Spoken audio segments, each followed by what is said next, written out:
Hello divine souls, जय श्री राम। तो हम लोग बात करते हैं ट्विन फ्लेम जर्नी में डीएम के ऊपर, डिवाइन मस्कुलाइन के ट्रेट्स और उनके इनिशियल फेज। देखिए, जब डिवाइन मस्कुलाइन डिवाइन फेमिनाइन से मिलते हैं पहली बार, तो वो जो अट्रैक्शन होता है, जो फीलिंग होती है, जो एक दूसरे के प्रति लगाव होता है, वो तो बहुत इंटेंस होता है। उसमें तो कोई शक है ही नहीं, डाउट है ही नहीं कि वो चीज़ नहीं होती है, वो होती ही होती है। पर आपको पता है कि वो दूर क्यों भागते हैं, कब भागते हैं? वो दूर इसलिए भगाए जाते हैं कि उससे पहले की ज़िंदगी में वो बहुत ज़्यादा भटके होते हैं। हो सकता है किसी ऐसे रिश्ते में फँसे हैं जहाँ पे निकल नहीं पा रहे हैं। मटेरियलिस्टिक वर्ल्ड में इतना ज़्यादा खोए होते हैं कि उनको स्पिरिचुअलिटी, भक्ति कुछ नहीं पता है। प्यार, इमोशंस के बारे में कुछ नहीं जानते हैं। अब इमोशंस को जो बंदा सप्रेस करके जिया होगा, वो इमोशंस को कभी नहीं समझेगा। अब यहाँ पे क्यों भागता है? वो इसलिए भागता है क्योंकि यहाँ पे उसके इमोशंस आते हैं सरफेस पे। अब जैसे ही उसके सरफेस पे इमोशंस आते हैं, अब वो इमोशंस पहली बार से मिलता है अपने इमोशन से। पहली बार वो टकराता है कि यार ये क्या हो रहा है? एकदम से chaos हो गया अंदर, तो एकदम जंग चल रही है, अंदर लड़ाई चल रही है। अब वो लड़ाई लड़ना नहीं चाहता है, क्योंकि वो लड़ाई को लड़ना क्या है? बेसिकली उसको देखना है। मतलब जो ट्रिगर मिल रहे हैं, अब उसके अंदर सरफेस पे आने हो जाएँगे, सब इमोशंस शुरू हो जाएँगे आने। क्योंकि डिवाइन फेमिनाइन अपना काम कर रही होती हैं, वो तो बेचारी पहले ही अकेली रहती हैं। जीवन में चाहे जितने भी लोग हों, वो अकेली रहती हैं। लेकिन डिवाइन मैस्कुलाइन जो है बहुत ज़्यादा भटका रहता है। टोटली मतलब 3D वर्ल्ड में खोया रहता है। अब उसको 5D वर्ल्ड की समझ होती नहीं है। अब पहली बार उसको जीवन में ट्रिगर मिलता है, फिर यहाँ से ट्रिगर मिलता है उसको अंदर से, फिर बाहर से भी ट्रिगर मिलना शुरू हो जाता है उसको। अब जो उसको लोग कल तक पूछ रहे थे, आज उसको पूछते नहीं हैं। आज अगर वो शादी में या मैरिड में फँसे हुए हैं, तो वो उनकी वाइफ़ ही नहीं पूछ रही है। क्योंकि डिवाइन अब सब तरफ से काट रहा है उनको। अब उनको ठोकर लगवा रहा है कि बेटा अब तेरा काम अकेले का है। अब तू लोगों के साथ नहीं रहेगा। अब वो कोशिश करता है कि भटकूँ, कहीं अपने आप को भिड़ा लूँ, मतलब अपने आप को इस चीज़ से बचने के लिए किसी बिज़ी हो जाऊँ। कहते नहीं है कि आप किसी चीज़ से बचना चाहते हो तो बिज़ी हो जाओ। तो वही तरीका वो अपनाता है। अब आपकी तरफ बिल्कुल ध्यान ही नहीं देगा वो। आप इधर परेशान रहोगे अलग, और वो अपने आप को बचाता है कि नहीं यार, मेरे तो सोसाइटल कंडीशंस भी रहती है ना। अब सपोज करो कि या तो इंटर कास्ट हो जाता है। अब इंटर कास्ट में सोसाइटी का टेंशन, या तो मैरिड रहेगा, अगर कास्ट में होगा तो मैरिड रहेगा, अगर मैरिड नहीं होगा तो माँ बाप की दिक्कत हो जाएगी, कुछ ना कुछ दिक्कत रहती है। मतलब ये रिश्ता ऐसा है, ट्विन फ्लेम रिश्ता, कि सोसाइटी से हट के ही रहता है। इसीलिए हमारा जो इनिशियल फोकस होता है, वो हम एज अ चेजर बन जाते हैं डीएम के लिए, और वो रनर बन जाता है। अब वो रनर बनता है, रनर बना। अब वो भाग रहा है, भागते भागते भागते वो कहाँ पहुँचता है? वहीं पहुँचता है जहाँ से वो भाग रहा होता है। जिस जगह से भाग रहा होता है, वो चीज़ उसके पीछे छोड़ ही नहीं रहती। अगर वहीं खड़ा हो जाए, बस वो डील कर ले जाएगा। इसी वजह से जो डीएम्स की लाइफ होती है, बहुत इनिशियल फेज में बहुत मुश्किलों से गुजरना पड़ता है, बहुत मुश्किल हो जाती है। क्योंकि डिवाइन फेमिनाइन को तो एक बार जब पता चल जाता है कि भाई वो आ नहीं रहा है, अब उसकी तरफ से मेरा कोई रास्ता दिख नहीं रहा, तो वो अपने ऊपर काम करना शुरू कर देते हैं। क्योंकि डिवाइन फेमिनाइन को तो सबसे पहले डिवाइन इसीलिए ट्रिगर ही देते हैं कि तुझे कहीं नहीं भागना है, तू अपना काम करेगी, अपना नाम जप कर, मेडिटेशन कर, बाकी मैं देखता हूँ। तो डिवाइन का सीन ये रहता है। अब डिवाइन मैस्कुलाइन को जो है कि ज़्यादा पटकनी लगानी पड़ती है, क्योंकि इनिशियल फेज में वो इतना भाग रहे होते हैं और इतना ज़्यादा मटेरियलिस्टिक वर्ल्ड में खोए होते हैं कि उनको खुद नहीं पता होता कि उनके साथ हो क्या रहा है। बेसिकली इस जर्नी में सबसे बड़ी बात ये होती है कि कुछ पता ही नहीं होता कि हो क्या रहा है, बस हो रहा होता है।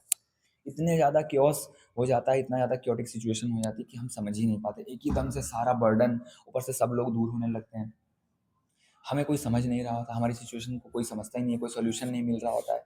क्योंकि मेन चीज़ पता है क्या है? यहाँ पे जो वो बॉन्ड है ना, जो आप दोनों की केमिस्ट्री है, जो पिछले लाइफ से आप लोग लेकर आए हो, पास्ट लाइफ से जो कैरी करके लाते हो, वो बॉन्ड और प्लस वो कर्मा, दोनों एक ही साथ अटैक करता है दोनों के ऊपर। बॉन्ड है जो हमें एक दूसरे से दूर नहीं होने दे रहा है, और कर्मा जो पास्ट लाइफ के ट्रॉमा लेकर आए हो, वो हील करने को बार बार बोलता है। इसीलिए ये रिश्ता हमें स्पिरिचुअलिटी में ढकेल देता है। ना चाहते हुए भी हम अध्यात्म में चले जाते हैं, ना चाहते हुए हम नाम जब, भक्ति, भगवान से जुड़ने ही लगते हैं।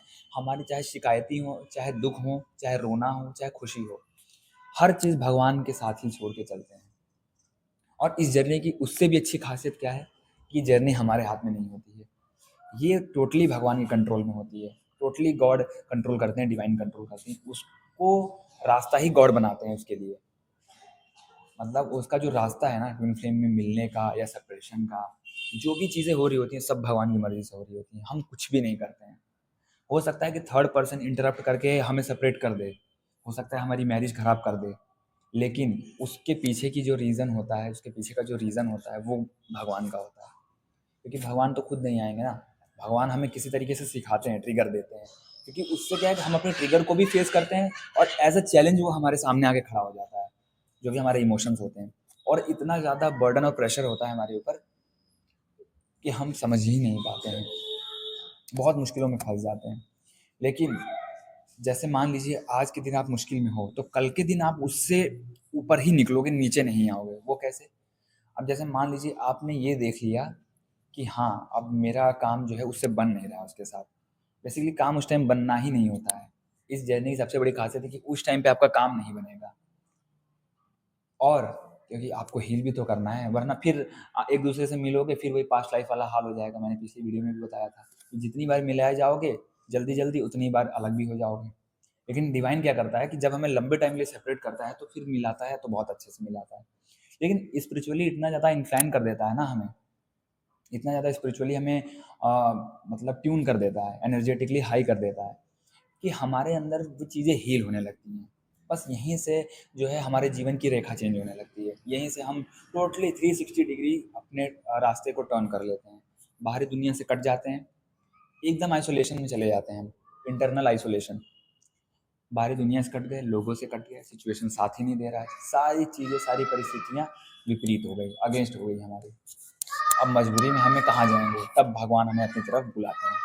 और ऐसा नहीं है, भगवान हमें हर तरफ से गाइड करते हैं। एंजल नंबर दिखते हैं, फेदर दिखेंगे आपको, और बर्ड्स दिखते हैं, ऐसे यूनिक बर्ड्स, यूनिक बटरफ्लाइज़ दिखेंगी आपको। आपको लगेगा कि ये सब मतलब वो सब यूनिवर्स का साइन है। सबसे अच्छी बात होती है कि यूनिवर्स हमें अकेला नहीं छोड़ते हैं। कितनी भी बुरी से बुरी सिचुएशन होती है, अकेला नहीं छोड़ते हैं वो। बस हमें किसी न किसी तरह से साइन दे रहे होते हैं, हर तरफ से साथ दे रहे होते हैं। हम इतने दुखों में होते हैं, क्योंकि एक तो हम इतने भटके हुए में ऐसे गलत टाइम पे मिलाए जाते हैं। हमें लगता है कि यार कितनी गलत टाइम है ये। अगर किसी का करियर नहीं स्टेबल होता है, यार करियर स्टेबल कर लेते हैं। कोई किसी की एज इतनी ज़्यादा हो गई है, कुछ नहीं, डिवाइन कोई चीज़ मैटर ही नहीं करता, क्योंकि सोल जो लेकर आए हो ना आप, जो बर्डन कैरी कर रहे हो अपने सोल में, जो इमोशंस कैरी कर रहे हो, जो बॉन्ड कैरी कर रहे हो, जो ट्रॉमा कैरी कर रहे हो, उसकी तो कोई एज नहीं है सर। वो तो पास्ट लाइफ से आप लेकर आए हो। अब वो चीज़ आपको सॉल्व करनी है इस लाइफ में। अब चाहे एज हो, चाहे हाइट हो, चाहे करियर हो, चाहे रिलेशनशिप हो, हर चीज़ में। इसीलिए जब भी ये चीज़ हो, कोशिश करो कि नाम जब भक्ति बढ़ जाए आपकी, भगवान से कनेक्शन बढ़ जाए आपका, वही आपको एक रास्ता दिखाएगी, वही आपको इस सफ़र में आगे बढ़ाती है। जय श्री राम, जय बाबा नीम करोली महाराज की। अगर ट्विन फ्लेम जर्नी से रिलेटेड कुछ कमेंट हो, कोई भी क्वेरीज हो, तो आप कमेंट्स में पूछ सकते हैं। मैं कोशिश करूँगा उसका आंसर देने की। जय श्री राम।